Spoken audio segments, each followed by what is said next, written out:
तो यहाँ पर जो शब्द है, एक तो है अनित्यम, दूसरा है अयथा उत्थितम। तो दो शब्द हैं।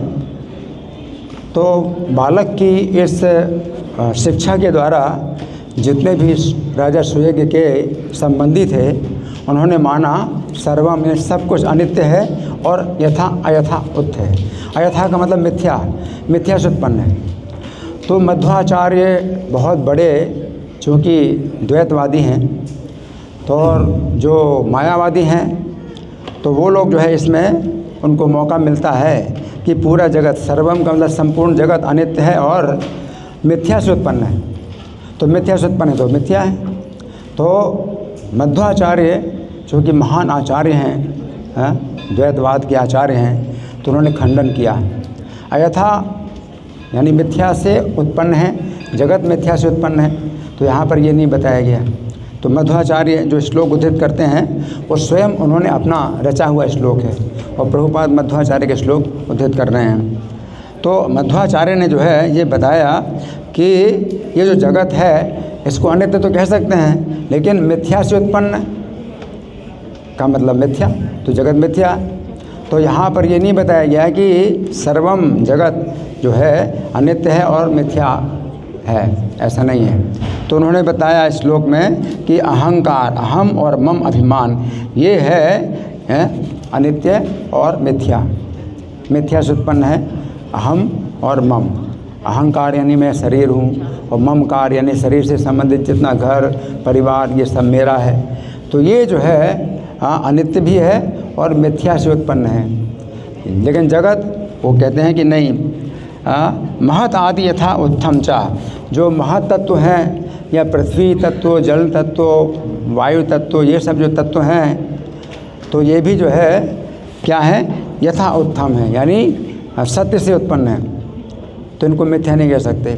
मध्वाचार्य कहते हैं कि ये मिथ्या नहीं है।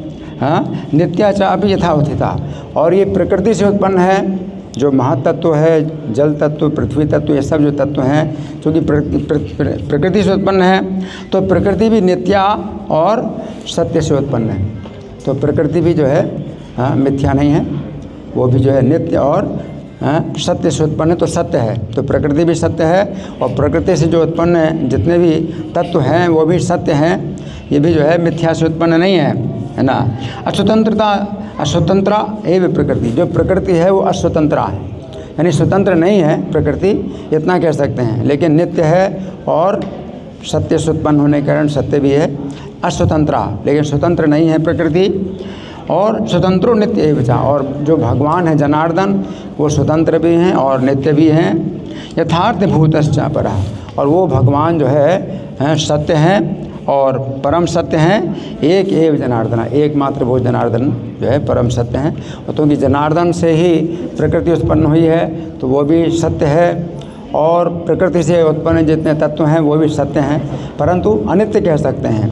तो यहाँ जहाँ अनित्य शब्द आया है उसमें तो मध्वाचार्य को कोई आपत्ति नहीं है। लेकिन जहाँ पर अयथा उत्थितम शब्द आया है, तो ये जो है शरीर के लिए नहीं है। शरीर तो अनित्य है लेकिन सत्य है, शरीर सत्य है। लेकिन मिथ्या क्या है, जो अहम और मम, कि ये मेरा, मैं ये शरीर हूँ और ये मेरा घर है, ये मेरी पत्नी है, ये मेरी धन, तो ये सब चीज़ें जो है क्या है, मिथ्या से उत्पन्न है, इसलिए मिथ्या।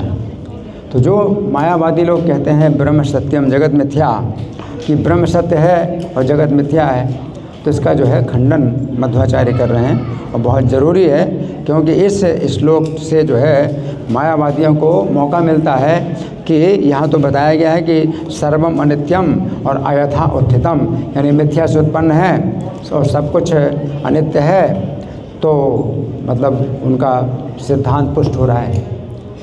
तो इसलिए मध्वाचार्य उसका खंडन कर रहे हैं कि मिथ्या से जो उत्पन्न है वो जगत नहीं है मिथ्या से उत्पन्न, बल्कि ये विचार मिथ्या से उत्पन्न है कि ये मेरे भोगने के लिए है, ये मेरी संपत्ति है, मेरा है और मैं शरीर हूँ, ये जो विचार है ये जो है मिथ्या है ना। तो इस तरह से प्रभुपाद भी मध्वाचार्य का श्लोक उद्धृत कर रहे हैं। हरे कृष्ण। ये श्लोक और आता है जो कल आगे आएगा इसमें भागवतों में।